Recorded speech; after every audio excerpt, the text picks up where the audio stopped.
عدنان اشرف کی رپورٹ کے مطابق خبر شامل کی جا رہی ہے۔ پنجاب فوڈ اتھارٹی نے ٹوٹے گندے انڈوں کی ترسیل ناکام بنا دی۔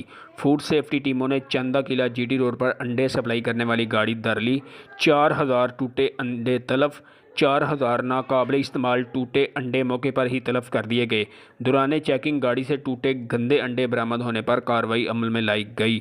ناقابل سراغ ٹوٹے انڈے مختلف بیکریوں کو سپلائی کے لیے گوجرانوالہ لائے جا رہے تھے۔ گندے ٹوٹے انڈے انتہائی کم داموں بیکریوں کو سپلائی کیے جانے تھے۔ ویجیلنس کی خفیہ اطلاع پر بروقت کارروائی عمل میں لائی گئی۔ پنجاب فوڈ اتھارٹی قوانین کے مطابق خوراک کی تیاری میں ٹوٹے گندے انڈوں کا استعمال سنگین جرم ہے۔ زیادہ منافع کمانے کی لالچ میں انسانی جانوں سے کھلواڑ کرنے والا مافیا کسی رعایت کا مستحق نہیں۔ گندے انڈے فروخت کرنے والوں کے خلاف مربوط کارروائیوں کا سلسلہ جاری رہے گا۔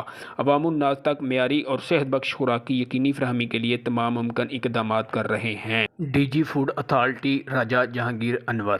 کیمرہ مین علی بٹ کے ساتھ عدنان اشرف، نیوز 4 گوجرانوالہ۔